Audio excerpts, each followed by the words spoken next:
L'e-sport, ça désigne la pratique compétitive du jeu vidéo, c'est-à-dire que ce sont plusieurs joueurs qui vont s'affronter simultanément sur n'importe quel type de jeu.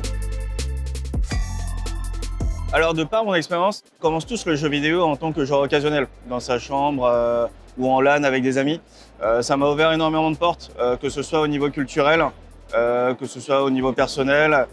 Et je suis aujourd'hui au salon Educatech pour voir les jeunes, parler aux jeunes d'e-sport, de gaming, mais aussi pour montrer qu'en fait, le gaming peut être un levier super puissant pour l'éducation.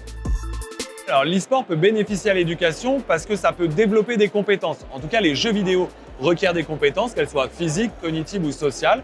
Et donc dans un cadre éducatif, dans un contexte et un environnement qui permet de favoriser ces compétences, on peut les développer. Ça travaille ta capacité de mémoire, ta capacité de raisonnement.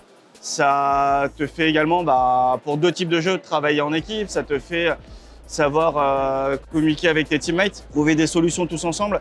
Tu as vraiment une émulation en fait, autour du jeu vidéo. C'est pas comme si tu allais à l'école, tu apprenais à être joueur professionnel. On commence tous en tant que passionnés, on va jouer dans sa chambre aux jeux vidéo.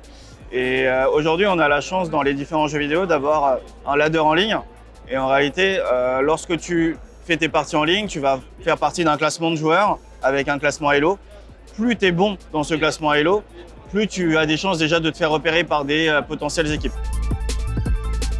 On est là aujourd'hui sur Educatech pour pouvoir mettre en place ces ateliers e-sport dans les établissements. Nous, on a 5 collèges qui sont équipés actuellement et on va monter à 25 d'ici janvier.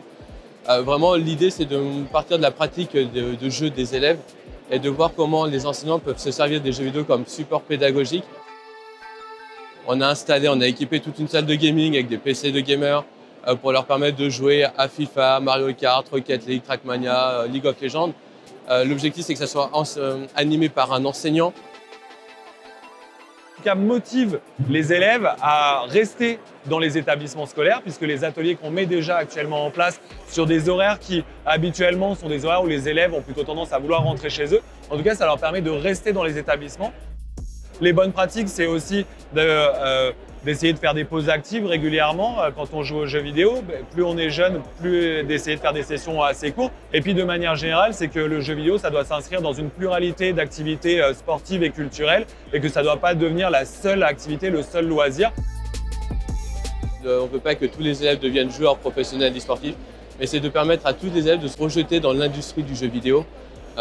Parce qu'en fait, ils peuvent devenir juristes, community manager, médecins e-sportifs, préparateurs physiques, concepteurs de jeux vidéo.